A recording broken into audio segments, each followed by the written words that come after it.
अस्सलाम वालेकुम। क्या आप लोगों को मेरी आवाज़ आ रही है? वालेकुम अस्सलाम जी सर आ रही है। सही, चलेंगे गुड। अच्छा, अभी थोड़ा सा वेट करते हैं, स्टूडेंट्स कुछ और आ जाए और हम फॉर्मली जो है अपना लेक्चर जो है वो स्टार्ट करेंगे, हमारा फर्स्ट लेक्चर। ठीक, 5 मिनट वेट करते हैं और स्टूडेंट्स आ जाएं। अगर आ जाते हैं तो अच्छी बात है, वरना फिर हम जो है अपना लेक्चर जो है वो स्टार्ट कर देंगे। ठीक है। ठीक है क्योंकि फर्स्ट लेक्चर है तो फर्स्ट लेक्चर के अंदर तो ज़्यादा इंट्रोडक्शन वगैरह ही होगी आपकी इस कोर्स की, कि भाई क्या है इस लैब के अंदर, क्या पढ़ेंगे हम लोग इस लैब के अंदर, वो सब बताएंगे हम लोग। कोर्स आउटलाइन डिस्कस करेंगे कि भाई लैब के मार्क्स किस किस चीज़ों पे बेस्ड हैं, और इसके अलावा ये कि लैब्स डिस्कस करेंगे कि लैब्स में क्या क्या चीज़ें हैं। तो ये लैब आसान है, इतनी मुश्किल लैब नहीं है ये। पहले मैं करवा चुका हूँ उसको, प्रीवियस फॉल में करवाई थी मैंने। फ़र्क ये है कि प्रीवियस फॉल में ऑनलाइन नहीं कराई थी, लाइव कराई थी। इस बार जो है ये ऑनलाइन करवा रहे हैं, तो ज़ाहिर है इस उस सेंस से नहीं है, वरना वैसे मैं करवा चुका हूँ इधर का ये लैब ये पावर की। अभी वेट करते हैं कि थोड़े से स्टूडेंट्स और आ जाएं, तो आते आ जाते तो अच्छी बात है, वरना फिर ये कि हम लोग अपनी लेक्चर को स्टार्ट कर देंगे। वैसे मैंने देखा था कि जो लिस्ट आप लोगों की आई थी उसमें 11 स्टूडेंट्स थे, तो अभी हमारे पास 4 स्टूडेंट्स आ गए। और जो 11 स्टूडेंट्स की लिस्ट आई थी उसमें से भी सिर्फ 2-3 ऐसे थे जो नए स्टूडेंट्स थे, बाकी को तो मैं सबको पढ़ा चुका हूँ आप लोगों को पहले। तो ये कि आप लोगों को एक्सपीरियंस है मुझसे पढ़ने का, तो इसलिए तो ये कि मैं किस तरीके से मार्किंग वगैरह करता हूँ, क्या करता हूँ, वो आप लोगों को समझाने की ज़रूरत नहीं है। वो आप लोग जानते हैं कि मैं किस तरीके से मार्क्स वगैरह करता हूँ, क्या कैलिबर है, और किस तरीके से आपको ग्रेड्स वगैरह अलॉट किए जाते हैं। सही, थोड़ा सा वेट कर लेते हैं। इन द मीन टाइम मैं अपनी जो आप लोगों को चीज़ें दिखानी है वो ओपन कर लूँ।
बाकी लैब मैनुअल्स और जो आपका आज का लेक्चर है, लेक्चर 1, वो मैंने आपके LMS पे जो वीक वाइज सेक्शन आता है उस पर अपलोड कर दिया था। इसी तरीके से जो भी लैब्स होंगे उसके लेक्चर जो है वो मैं एक दिन पहले अपलोड कर दिया करूँगा, ताकि आपको आसानी मिले। सर पहले की तरह स्काइप का कोई ग्रुप नहीं बनाएंगे आप, क्योंकि वहाँ वो इजी ऑप्शन में पहले मेरे होता पास ना। है नहीं ना सारे कॉन्टैक्ट्स, तो आप बना लूँगा। अभी पता चल गया मुझे कितने बच्चे हैं सारे, तो ठीक है स्काइप का सर। बना लूँगा मैं, क्योंकि होना चाहिए। क्योंकि एक तो फॉर्मल क्लास हम ले रहे हैं, इसके अलावा एक इनफॉर्मल ग्रुप भी होना चाहिए, जिस तरह स्काइप पे हो या व्हाट्सएप पे हो, जाके कोई अनाउंसमेंट करनी है या कुछ करना है तो वो आसानी रहती है उससे। तो मैं जी बना सर। लूँगा आज। ओके। तो बस ठीक है, मेरे ख्याल से और कोई आ नहीं रहा अभी, इसको बस स्टार्ट करते हैं। अच्छा, बिस्मिल्लाहिर्रहमानिर्रहीम। मेरा नाम आप लोग जानते हैं, बिलाल सनाउद्दीन। और मैं आपको इस समर की इस सेमेस्टर के अंदर पावर इलेक्ट्रॉनिक्स की जो लैब है वो मैं पढ़ा रहा हूँ आपको। अच्छा, पावर इलेक्ट्रॉनिक्स की लैब क्या है, किस तरीके से चलती है, उसको हम डिस्कस करते हैं। मैं अपनी स्क्रीन जो है वो अब आपके साथ शेयर करूँगा।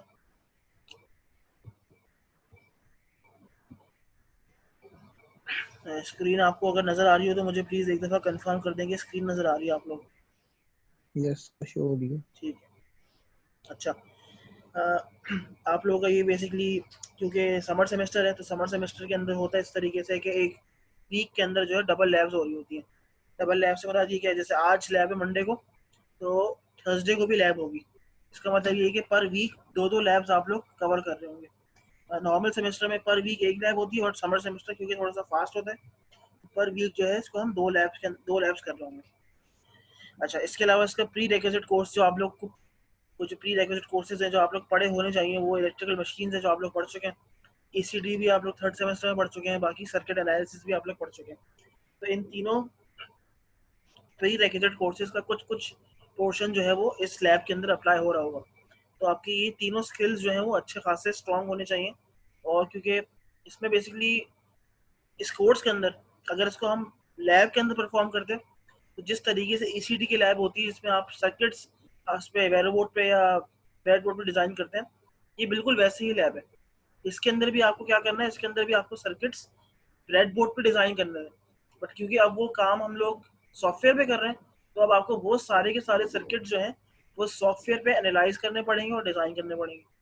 सही। अच्छा, इसका कोर्स का ऑब्जेक्टिव क्या है? The lab aims to cover modern techniques of power electronics that are critical to a wide variety of applications. इसमें हम देखेंगे कि भाई ये पावर इलेक्ट्रॉनिक्स क्या है। नॉर्मल इलेक्ट्रॉनिक्स तो हम पढ़ चुके हैं ईसीडी के अंदर, कि भाई एक ट्रांजिस्टर होता है, एक मॉसफेट होता है। इसके अलावा अब पावर इलेक्ट्रॉनिक्स की तरफ जब हम मूव कर रहे हैं, तो नॉर्मल सिंपल इलेक्ट्रॉनिक्स में और पावर इलेक्ट्रॉनिक्स में क्या फ़र्क है, ये आज की लैब में हम लोग डिस्कवर करेंगे। कि भाई हम लोग तो नॉर्मली इलेक्ट्रॉनिक्स पढ़ते आते थे, बट अब पावर इलेक्ट्रॉनिक्स आ गई, तो इस नई डिस्कवरी में ऐसा क्या डिफरेंस है वो भी हम देखेंगे। ठीक है। अच्छा, इसके अलावा कोर्स के अंदर 6 सीएलओ हैं और 9 पीएलओ हैं। ठीक है, जो सीएलओ की पीएलओ की मैपिंग होती है। इसके अलावा जो आपकी मार्क्स की डिस्ट्रीब्यूशन है वो इस तरीके से है कि लैब मैनुअल्स जिस तरीके से बाकी लैब्स में होते हैं 30% वेटेज है, लैब का एग्जाम जो है वो 30% वेटेज है, और लैब का प्रोजेक्ट जो है वो 40% है। अच्छा, अब काफ़ी लोगों को ये शक शुबात होते हैं कि भाई समर सेमेस्टर है, समर सेमेस्टर में लैब का प्रोजेक्ट तो होता ही नहीं है। बट क्योंकि हम अपने घर पे हैं, घर के कंफर्ट जोन में हैं, तो मैंने इस बार ये सोचा है कि हम लोग एक छोटा सा मिनी प्रोजेक्ट जो है वो लाजमी जो है वो करेंगे इस बार। मिनी प्रोजेक्ट किस तरीके से होगा, क्या होगा, उसमें मैं आपको थोड़ा सा डिटेल बता दूं कि भाई जो लैब का प्रोजेक्ट होगा, अभी से बता रहा हूँ आपको, कि पर ग्रुप 2 मेंबर से ज़्यादा मैं एक्सेप्ट नहीं करूँगा, क्योंकि बच्चे कम है, 11 बच्चे हैं। तो 2 मेंबर्स बहुत हुआ, एक ग्रुप कोई एक एक्सेप्शन हो गया, उसमें 3 मेंबर्स आ सकते हैं, बट वो भी इस बहुत एक्सेप्शनल केस होगा। 2 मेंबर से ज़्यादा एक ग्रुप के अंदर प्रोजेक्ट में एक्सेप्टेबल नहीं होगा। और प्रोजेक्ट के आइडियाज़ मैं आपसे शेयर कर दूंगा, उसी को आप लोग सर्च करेंगे और मुझे सॉफ्टवेयर पर डिज़ाइन करके, जिस तरीके से हम लोगों ने प्रीवियस सेमेस्टर में एलसीएस की लैब की है, तो एलसीएस की लैब के अंदर मैंने क्या किया था कि एलसीएस की लैब के अंदर मैंने एक टास्क दे दिया था। इसी तरीके से मैं आपको एक टास्क लोड कर दूंगा, उसको आप लोग स्टडी करेंगे और उस पर आप लोग मुझे अपना सर्किट वगैरह डिज़ाइन करके दिखाएंगे किसी भी सॉफ्टवेयर पे जो आप लोग फीजिबल हो। सॉफ्टवेयर जो हम लोग यूज़ करेंगे इस कोर्स के अंदर आपकी मर्जी है। मल्टीसिम आपके हाथ में है, प्रोटीस आपके हाथ में है, एल टी स्पाइस आपके हाथ में है। जिस सॉफ्टवेयर पे आपका हाथ बैठा हो, जो आपको फीजिबल हो, वो सॉफ्टवेयर आप अपने आराम से यूज़ कर सकते हैं। मुझे सॉफ्टवेयर की कोई कैद नहीं है कि मैं इसी पे अपना रिजल्ट चाहता हूँ। मुझे आप जिस सॉफ्टवेयर पे रिजल्ट देंगे वो एक्सेप्टेबल है। सही, बशर्त ये है कि रिजल्ट सही आने चाहिए। समझ आ गई बात? तो ये ग्रेडिंग पॉलिसी आपके सामने आ गई कि लैब मैनुअल जो है 30% है, लैब एग्जाम जो है वो 30% है, और लैब का प्रोजेक्ट जो है वो 40% है। तो लैब के प्रोजेक्ट के अंदर फिर वाइवा वगैरह भी सब चीज़ें होती हैं, तो उसको भी आप लोग जो है सारे। जी मैम बोलो।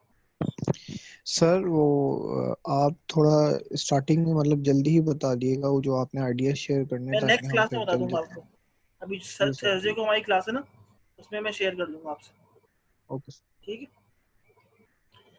तो ये हमारे पास जो थी हमारी मार्क्स की डिस्ट्रीब्यूशन थी। बाकी आप लोग बुक्स वगैरह जो पढ़ेंगे, वो जो आप थ्योरी में पढ़े होंगे, पावर इलेक्ट्रॉनिक्स पर डैनियल हार्ट, और बाकी रेफरेंस बुक भी दूसरी है रॉबर्ट एरिक्सन वाली। ठीक है। तो ये बेसिकली था हमारा एक क्विक सा ओवरव्यू कि भाई कोर्स आउटलाइन क्या है, कोर्स की मार्क डिस्ट्रीब्यूशन क्या है, ये थोड़ा सा हमने देख लिया। सही। अब ये हमारे पास अराउंड 13 लैब्स हैं। 13 लैब्स के अंदर जो आज हमें लैब करनी है, पहली लैब वो है experimenting of DC power conversion through switching circuits. ठीक है, तो मैं इसमें अब मैं जा रहा हूँ अपने लेक्चर की तरफ। जो मैंने लेक्चर जो है बेसिकली बनाया था वो मैं ज़रा खोल लूँ, एक मिनट रुकिएगा।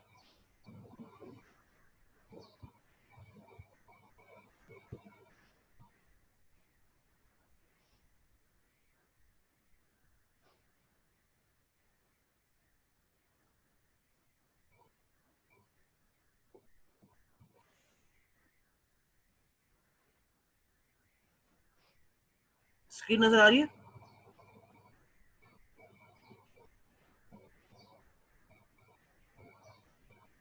यस सर, आ रही है। ठीक है, अच्छा भाई। अब ये लेक्चर जो है वो मैंने बनाए हुए हैं, इसको हम थोड़ा सा डिस्कस करते हैं।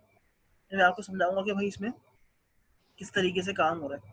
अच्छा, कोई भी नई लैब शुरू करने से पहले, जब भी आप कोई नई लैब शुरू करते हैं या कोई भी एक नई एक बेसिकली आपकी एक जर्नी है ये, तो कोई भी नई जर्नी शुरू करने से पहले जो भी लैब का टाइटल है ना उसको एक दफ़ा थोड़ा सा एनालाइज कर लिया करें, ताकि चीज़ें समझने में ना कुछ हद तक हमें फ़ायदा होता है और उससे आसानी हो जाती है। अब हमारी लैब है पावर इलेक्ट्रॉनिक्स लैब। अच्छा, ये जो लफ्ज़ है पावर इलेक्ट्रॉनिक्स, ये दो अल्फाजों को एक मजमूआ है, दो अलग अलग अल्फाज हैं। एक है पावर, इलेक्ट्रिकल पावर, और दूसरी है इलेक्ट्रॉनिक्स। अच्छा, अब इलेक्ट्रिकल पावर और इलेक्ट्रॉनिक्स दो बहुत ही मुख्तलिफ सिमत में जाती हुई बातें हैं। मतलब ये बहुत ही डिफरेंट डायमेंशन में जो दो बातें की जा रही होती हैं, ये वैसी बातें। सही। अच्छा, इसमें होता है इस तरीके से कि अगर मैं बात करूं कि इलेक्ट्रिकल पावर क्या होती है, तो इलेक्ट्रिकल पावर का मतलब ये है कि हम लोग बात कर रहे हैं एसी वोल्टेजेस की, और वो कोई मामूली वोल्टेज नहीं होते। एसी वोल्टेज कौन से होते हैं? 220 volt, 310 volt. High value of power, high value of AC power को जो डील कर रहा है, वो इलेक्ट्रिकल पावर की डोमेन के अंदर जो चीजें आ रही होती है ना, उसको हम कहते हैं कि दीज थिंग्स या these commodities are related to electrical power. ठीक है। अच्छा, अगर हम बात करें, यहाँ पे लिखा हुआ भी है, the term power denotes the involvement and use of commodities and applications that demand and require a high magnitude of alternating voltage or current for their operation। ये लिखा हुआ है यहाँ पे। ठीक है, high amount of alternating voltage और current की डिमांड जब कर रहा है कोई चीज, तो वो बेसिकली इलेक्ट्रिकल पावर की डोमेन में चीज आ रही होती है। अब अगर मैं बात करूँ इलेक्ट्रॉनिक्स की, तो इलेक्ट्रॉनिक्स तो बिल्कुल एक बरक्स चीज है। क्यों? क्योंकि इलेक्ट्रॉनिक्स के अंदर कोई हम लोग हाई वोल्टेज पे काम नहीं कर रहे होते। इलेक्ट्रॉनिक्स के अंदर हम लोग बहुत ही लिमिटेड वोल्टेज जो पावर सप्लाई से आ रहे हैं, पावर सप्लाई से कितने वोल्टेज आ रहे होते हैं? 30 वोल्ट, 25 वोल्ट, 18 वोल्ट, 15 वोल्ट। बहुत ही लिमिटेड अमाउंट ऑफ वोल्टेज आ रहा है। और नॉर्मली उसका जो मैग्नीट्यूड, जो उसका नेचर है, वो भी एसी नहीं होता, वो भी डीसी होता है। सही। तो मेरे पास दो ऐसे अल्फाज हैं जिनका बिल्कुल ही अलग जाविया है। मतलब एक अगर एक सिम्प में जा रहा है, दूसरा दूसरे सिम्प में जा रहा है। इन दोनों को हमें किसी तरीके से कंबाइन करके पावर इलेक्ट्रॉनिक्स की डोमेन में लेके आना है। तो अब ये पावर इलेक्ट्रॉनिक्स क्या चीज़ है, इसको हम देखते हैं। ठीक है, यहाँ लिखा है the power this thus power electronics is amalgamation of power and electronic components. अच्छा, अब पावर इलेक्ट्रॉनिक्स की जो डोमेन है या जो इसकी एक रीजन है, उसके अंदर हम लोग ऐसे कंपोनेंट्स का जिक्र कर रहे हैं, ऐसे इलेक्ट्रॉनिक कंपोनेंट्स, ऐसे ट्रांजिस्टर, ऐसे मॉसफेट, ऐसे स्विचिंग डिवाइसेस जो कि लिमिटेड वोल्टेज पे काम नहीं कर रहे, जिनके अंदर इतनी कुव्वत है, जिनके अंदर इतनी ताकत है कि वो हाई वोल्टेजेस और हाई करंट्स को बर्दाश्त कर सकते हैं। सही।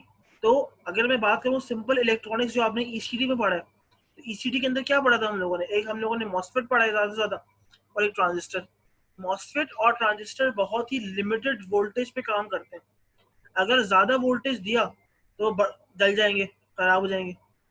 बट पावर इलेक्ट्रॉनिक्स के अंदर हमें एक स्टेप आगे या एक खुली छूट इस तरीके से मिलती है कि हम लोग ऐसे इलेक्ट्रॉनिक कंपोनेंट्स यूज करते हैं जो कि पावरफुल होते हैं और जो कि हाई अमाउंट ऑफ वोल्टेज और करंट को बर्दाश्त करने की कुवत रखते हैं।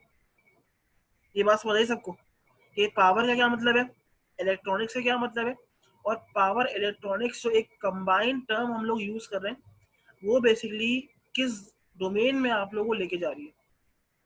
आई बात समझ? अच्छा अच्छा, मैं जरा चेक कर रहा हूँ कि अटेंडेंस कितनी है बच्चों की, कितने बच्चे आ गए हैं अभी क्लास के अंदर।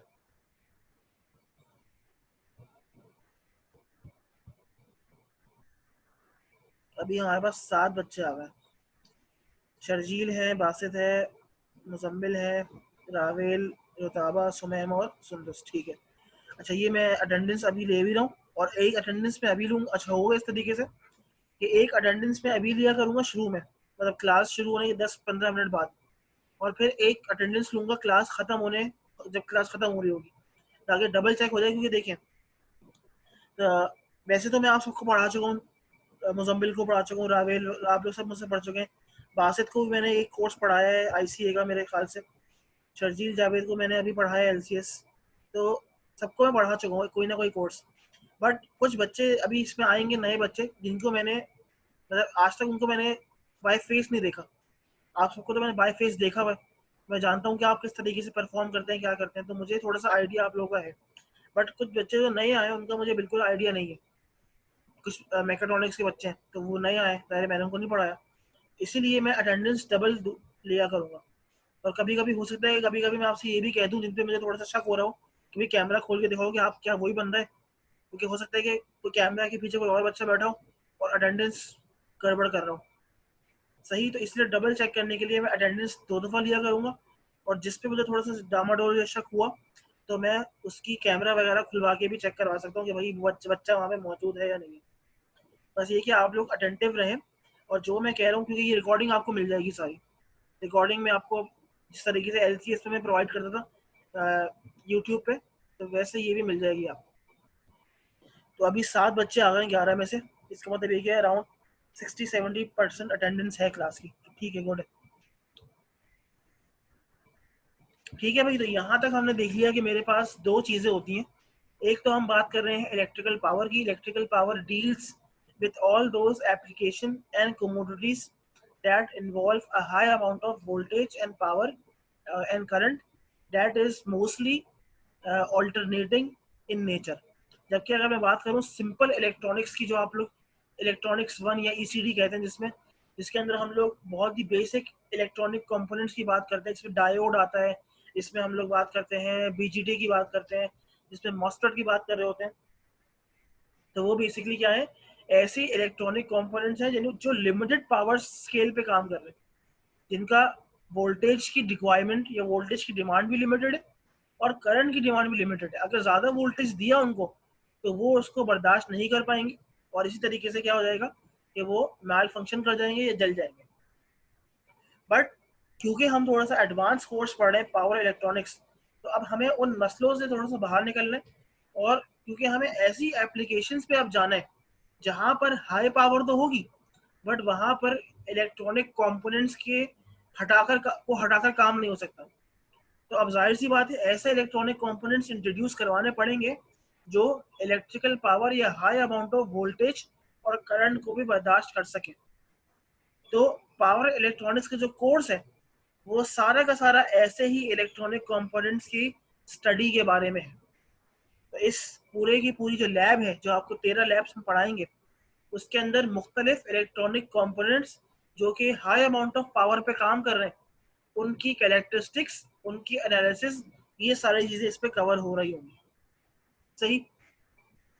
अच्छा, बट क्योंकि आज हम कर रहे हैं लैब नंबर 1, तो लैब नंबर 1 के अंदर बेसिकली कोई न्यू डिवाइस या कोई न्यू पावर इलेक्ट्रॉनिक कंपोनेंट अभी स्टडी नहीं कर रहे अभी, क्योंकि हम लोग थोड़ा सा एक ट्रैक पे आना चाह रहे हैं, थोड़ा सा फ्लो पे आना चाह रहे हैं। तो कर ये रहे हैं कि हम लोग पहले शुरू के अंदर वही अपना ECD का एक कॉन्सेप्ट रिवाइज करने के लिए एक मॉसफेट का सिंपल सर्किट जो है वो हम सिमुलेट करेंगे और उस पर हम काम कर रहे हैं। सही। अच्छा, तो अब हम आते हैं कि भाई कि मॉसफेट, थोड़ा सा मैं बताऊंगा कि मॉसफेट क्या होता है ताकि थोड़ा सा आप लोग उस चीज़ को रिवाइज कर सकें, और यही थोड़ा सा आप लोग उसको रिफ्रेश कर लेंगे भाई मॉसफेट क्या होता है। अच्छा, हमने ये पढ़ा हुआ है ईसीडी के अंदर के, ईसीडी के अंदर हम लोगों ने बाइपोलर जंक्शन ट्रांजिस्टर, इसको हम कहते हैं बीजीटी, और MOSFET metal oxide semiconductor field effect transistors हम लोगों ने ये पढ़े हैं। और हमने ये बात भी देखी है कि इनको हम लोग कॉमनली या तो एज अ स्विच या एज अ एम्पलीफायर, ये दो एप्लीकेशन ही हैं जहाँ पर इनको हम यूज कर रहे होते हैं। स्विच का क्या मतलब है? स्विच का मतलब ये कि या तो ये पाथ करंट कंडक्ट करेगा या ये पाथ करंट कंडक्ट नहीं करेगा, ठीक है। और एम्पलीफायर का क्या मतलब है? कि एम्पलीफायर का मतलब है कि या तो वोल्टेज को एम्पलीफाई कर रहा होगा या फिर ये करंट को एम्पलीफाई कर रहा होगा। तो ये कुछ एप्लीकेशंस होती हैं इन डिवाइसेस की। अच्छा, बट जो लैब नंबर 1 है आपकी, वो किस पे फोकस कर रही है? लैब नंबर 1 फोकस कर रही है मॉसफेट के ऊपर। अब मॉसफेट क्या होता है? मॉसफेट को अगर हम देखें तो normally is a 3 terminal device with the 3 terminals labelled as gate, drain and source. Normally MOSFET के हम देखते हैं कि भाई 3 टर्मिनल्स होते हैं। कौन कौन से होते हैं? गेट होता है, ड्रेन होता है और सोर्स होता है, GDS। जिसकी रिप्रेजेंटेशन कुछ इस तरीके से होती है कि ये मेरे पास गेट है, ये मेरे पास ड्रेन है और ये मेरे पास सोर्स होती है। मॉसफेट मेरे पास दो टाइप की होती हैं। कौन कौन सी होती है? एक मेरे पास NMOS होती है और दूसरे मेरे पास कौन सी होती है? PMOS।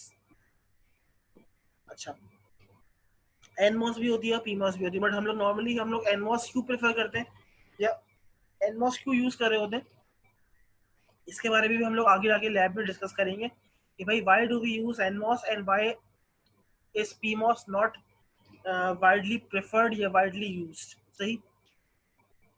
अच्छा, फिर ये कह रहा है कि भाई नॉर्मली अगर आप देखें तो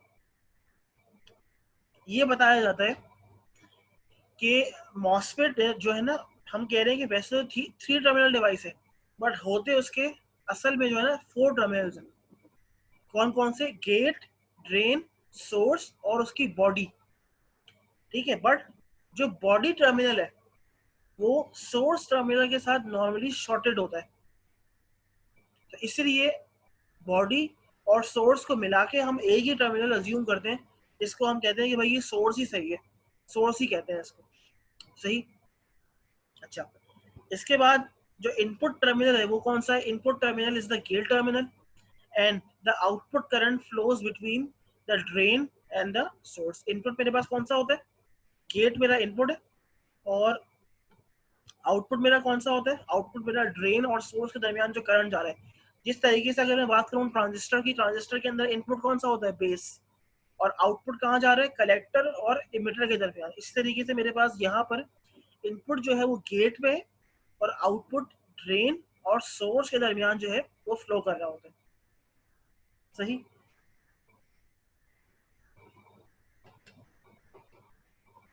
अच्छा, इसके बाद हमने ये एक और बात की होती है, बहुत वाइडली डिस्कस बात ये है कि भाई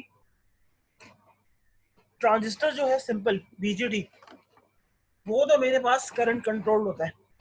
क्या होता है? Current control. करंट कंट्रोल से मुराद ये है कि जो आउटपुट करंट फ्लो कर रहा है between the collector and emitter terminals, वो डिपेंड कर रहा है कि इनपुट टर्मिनल जो बेस टर्मिनल उस पर करंट आ रहा हो। बट मॉसफेट जो है ना, MOSFET is never a current control device.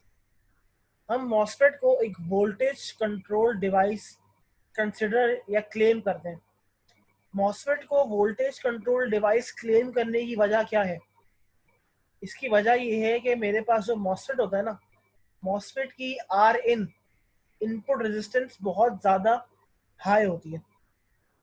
जब किसी चीज़ की इनपुट इम्पीडेंस बहुत ज़्यादा हाई होगी तो ऑब्वियस सी बात है वो करंट को एक्सेप्ट ही नहीं करेगा, क्योंकि जब जहाँ पर रेजिस्टेंस ज़्यादा होती है वहाँ पर करंट फ्लो नहीं करता, बट वहाँ पर वोल्टेज ड्रॉप ज़्यादा होता है।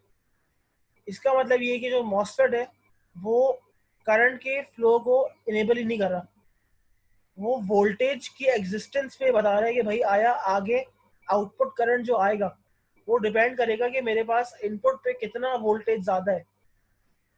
जितना ज़्यादा वोल्टेज होगा उतना ही ज़्यादा आउटपुट करंट होगा। अब ये जो बात मैंने कही है इसको हम लोग in terms of a graph भी रिप्रेजेंट कर सकते हैं, जो हम आगे यहाँ पर देखेंगे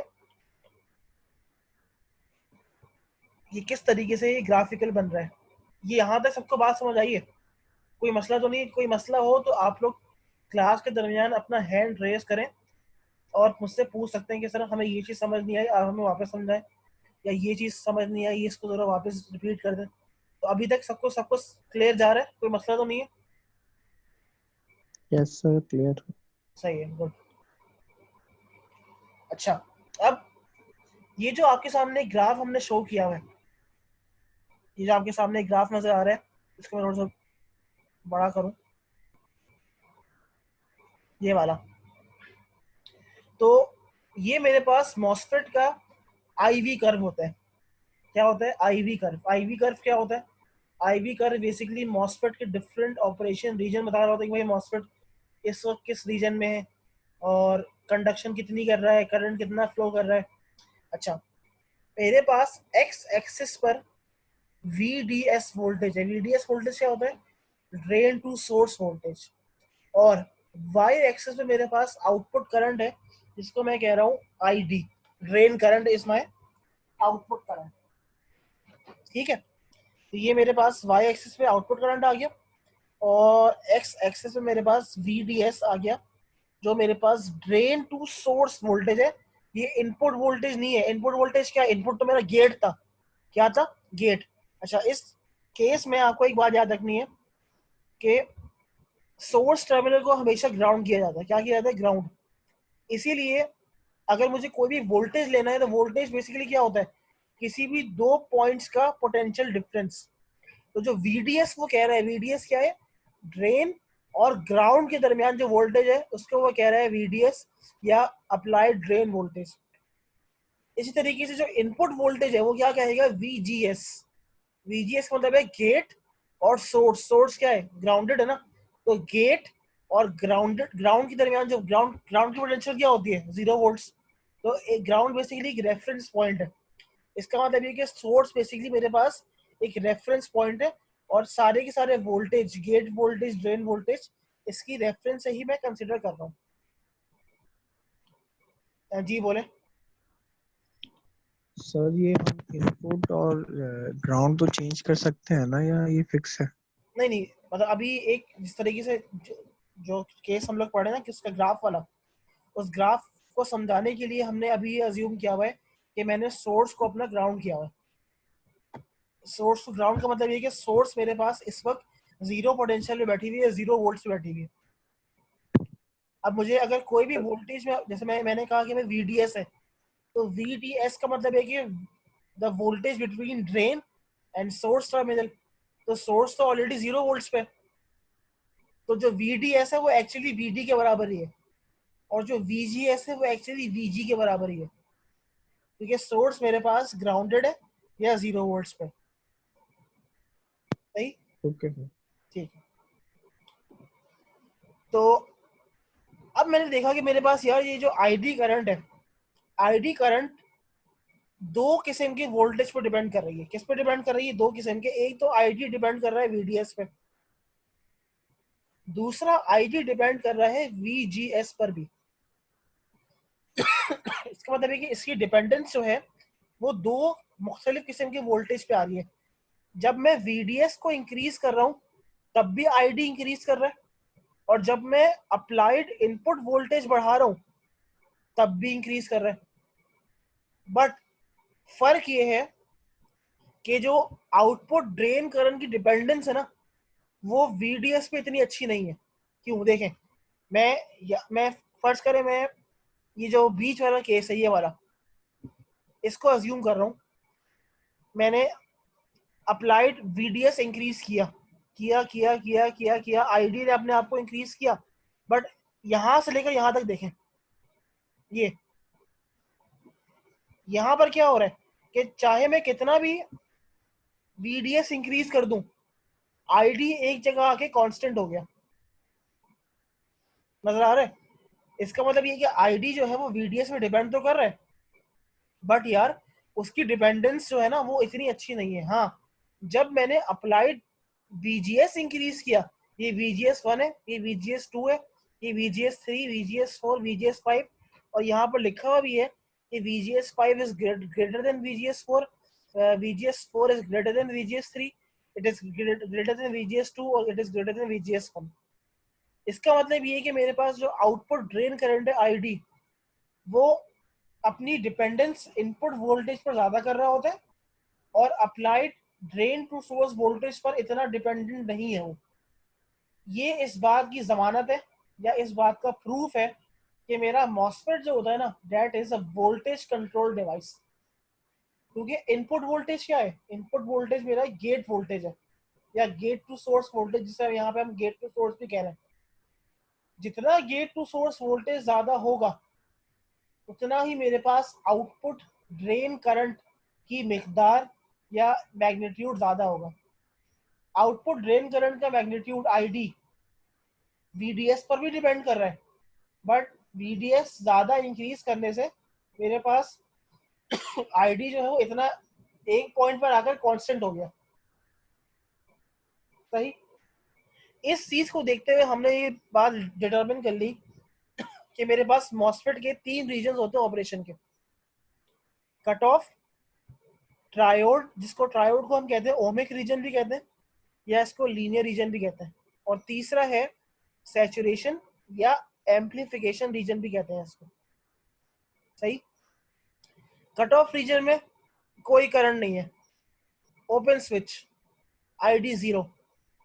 ट्रायोड रीजन में करंट है, acting as a close switch, current को कंडक्ट करवा रहा है। सैचुरेशन के अंदर करंट कांस्टेंट हो गया, बट यहाँ पर वोल्टेज की एम्प्लीफिकेशन लाजमी हो जाएगी। सही। तो ये 3 रीजन होते हैं। कौन कौन से होते हैं? कट ऑफ, ट्रायोड और सैचुरेशन। यहाँ पर इसकी कुछ कंडीशन। संतोष ने कोई मैसेज किया, वो पूछ रही है IS 0 होगा कि नहीं? क्या IS चीज? क्या होगा? IS मैसेज किया है?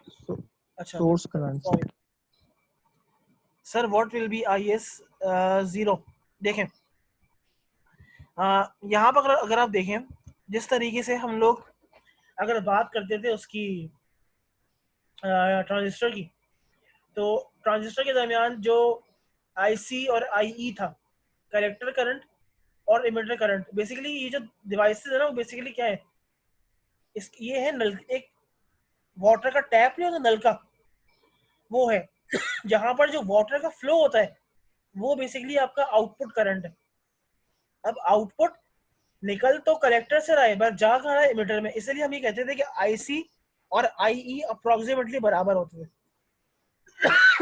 इसी तरीके से यहाँ पर ये हो रहा है कि जो आउटपुट करंट ड्रेन से निकल रहा है ID, वो कहाँ जा रहा है? वो जा रहा है सोर्स में। क्योंकि देखें, ड्रेन मेरे पास एक हायर पोटेंशियल पे, सोर्स मेरे पास ग्राउंडेड है। करंट कहाँ से कहाँ फ्लो करता है? करंट हमेशा हायर से लोअर पोटेंशियल फ्लो करता है। तो इस केस में भी हम ये कह सकते हैं कि ID और IS अप्रोक्सीमेटली बराबर ही है। सही। ये बात क्लियर है आपको सुंदस?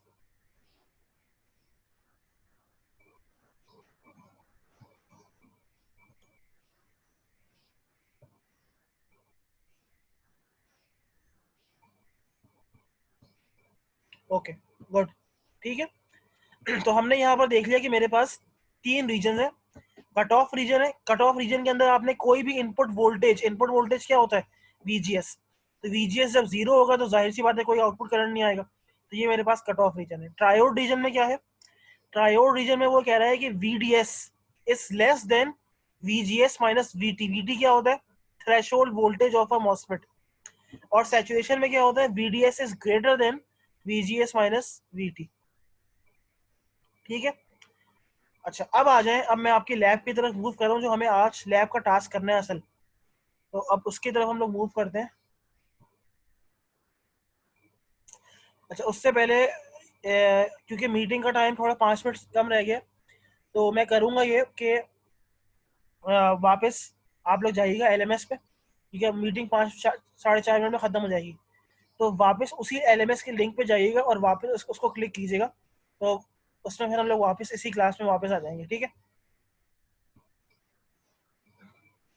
अच्छा, ये मेरे पास फर्स्ट लैब एरिया। अब आपके पास जो आज लैब में हमें काम करना है वो ये सर्किट है जो हमें सिंपल एक इम्प्लीमेंट करके देखना है।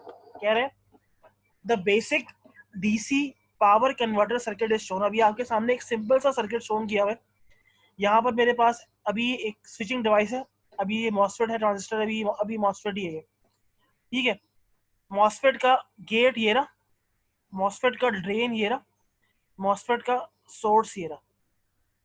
इसके गेट पे मैंने एक इनपुट अप्लाई किया हुआ है Q, ड्रेन पर मैंने वोल्टेज अप्लाई किया हुआ है जिसको हम कहते थे VDS। VDS की जगह मैंने क्या लिख दिया इसको मैंने कह दिया कि भाई मेरे पास V in के नाम से, सही है। और ये मेरे पास I in है और ये मेरे पास I out है, सही, जो कि I in और I out तकरीबन बराबर ही होते हैं। जिस तरीके से ID और IS तकरीबन बराबर होते हैं, ये मेरे पास ID है, ये मेरे पास IS है, ये मेरे पास ID बराबर है I in के, IS बराबर है I out के, तो दोनों तकरीबन बराबर ही हैं। थोड़ा सा फर्क होता है वो हम देखेंगे क्या क्या फर्क है इसके अंदर, ठीक है। अच्छा, अब वो कह रहे हैं इन दिस सर्किट, थोड़ा सा इसको मैं एम्पलीफाई कर दूं ताकि नजर आए। In this circuit if Q input, अच्छा अब Q जो है बेसिकली गेट टर्मिनल पर एक इनपुट हमने अप्लाई किया हुआ, इसको हमने कह दिया Q। बट यहाँ पर अब वो Q जो है ना, जो हमारी आज की लैब है, Q बेसिकली एक फिक्स वोल्टेज VGS नहीं है। फिक्स वोल्टेज का मतलब ये कि एक फिक्स लेवल पर नहीं है ये वोल्टेज। मैंने क्या कह दिया, मैंने कह दिया कि भाई आपके पास जो इनपुट है ना Q, कह रहे in this circuit Q input is a square wave. क्या है ये, आपके पास एक स्क्वायर वेव आ गई।